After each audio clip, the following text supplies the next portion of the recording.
Okay, that was actually my favorite episode of this half season so far. I thought that was great.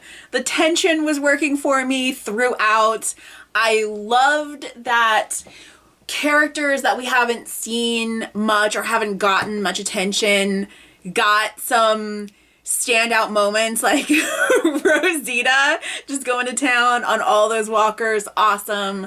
I love Judith being a little badass and protecting Gracie, and Gracie wanting to step up and fight for herself and everything. And I know that nothing's going to happen to Judith. I mean, they are not going to do anything to a Grimes kid. There's no way. So I mean, that would be the biggest shock of all. Sorry, I'm not crying. I have something in my eye. Oh, it's been bothering me all episode. Although I was legitimately on the verge of tears during a lot of this episode. Like before the tension really got, before the tension really kicked in, there were some moments where I was just like, oh my God, I love all of these people. I love them so much. I really wish that we could have seen Carol and Connie. I love that Connie is back with the family, and I love that she specifically wanted to go with Carol because I think she probably, wants to talk to her and probably wants to forgive her because Connie is lovely. So, maybe we'll get a proper scene between the two of them in the next episode. I just wish we could have gotten it in this one. I think that would have made it perfect. And I thought Daryl was great in this episode with all of his sabotage and trying to do his best to to play his part. So I loved all of that. I was surprised when he actually just told Leah what was up. I didn't see that coming. And I'm glad that it didn't work because I expected it to. I was actually surprised, especially when she kills Pope. I was like, oh, okay, well, I mean, first of all, that was disappointing because Daryl gets his knives out and I'm like, yes, please. I want a good fight scene. But then it was just boom, over. Leah just stabs Pope in the neck and it's done. And I was like, oh, well, that was disappointing.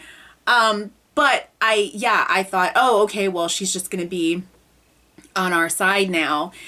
And so I loved that they surprised me with that. And what's so funny, so I was just having this conversation. I was saying that it would have been so much more interesting if Leah had been the leader of the Reapers, because I thought that it would have been so much more effective to have Daryl have to take down his ex-lover. And I thought that would just be so much more compelling. And I thought that she made a really good villain when we first saw her. And I was disappointed that they were sort of playing it like she wasn't really a villain. Like she's with these people because they're her family, but maybe she's not all bad. That's kind of how they were playing it. And I was sort of disappointed in that. And I thought, no, it would have been much more compelling of a story if Leah was the leader and Daryl had to take her down. And it looks like that's what they've done.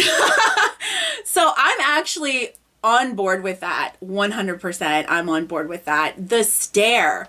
Woo! The stare she was given at the end there. I mean, if looks could kill, I am very excited. And I hope that they don't, I hope that they really commit and really give us, I really want her to be a good villain. I really want them to commit to her being a villain. And normally I would be disappointed that we had more Reaper stuff because I just wanted to be done with the Reapers. But it's mostly Pope that I don't like. Pope does not work for me as a villain. So now with Leah presumably being the main villain, I'm like, yes, I'm here for that. And it's so much juicier. Like, it's a much juicier story for Daryl to have to take down his ex-lover. So, yeah. And you know he's going to. I mean, of course. One way or another, he's going to. But could you imagine if he had to kill her? Woo!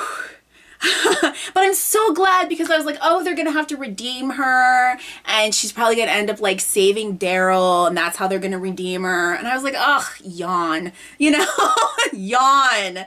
This is so much more interesting. So I am on board. Loved this episode. It's a shame that the best episode of this third of the season is the last one. I mean, in my opinion, I liked the first 2 episodes, and I liked 5 and 6. 5 and 6, but I didn't think that any of them were like amazing. I really did like episode 5, but like episode 6, for example, I loved all the haunted house stuff, but I didn't like the Reaper stuff. So it's like there were some good things in those episodes. I mean, I don't know. Thinking back, I really did like the first 2, so I would have to rewatch them. But I have felt pretty meh about the season in general, and so it's kind of a bummer that all of the episodes, or most of the episodes, weren't this good. But at least we're ending on a good note, and I'm excited for the second third of the season. And I hope that they can maintain this level of quality. You know, maybe they were just stumbling a little bit in the beginning, and, you know, maybe the next set of 8 episodes will be better. I hope so. But yeah, I thought that was great, and I'm totally on board for Leah as our next villain. And yeah. I'm feeling pretty good. So anyway, that's it for now. I will probably do a, I was going to say mid-season, but it's not mid-season. But, you know, I'll probably do like a little wrap-up, I think. I'm not sure. I might not. We'll see what happens. It's possible that I might have said everything that I need to say, but I don't know. I think maybe in a few weeks, or maybe when we get closer to the next 8, like maybe the week before that, I'll do kind of like a little wrap-up, and like an overview of these 8 episodes as kind of a refresher or something like that. So we'll see.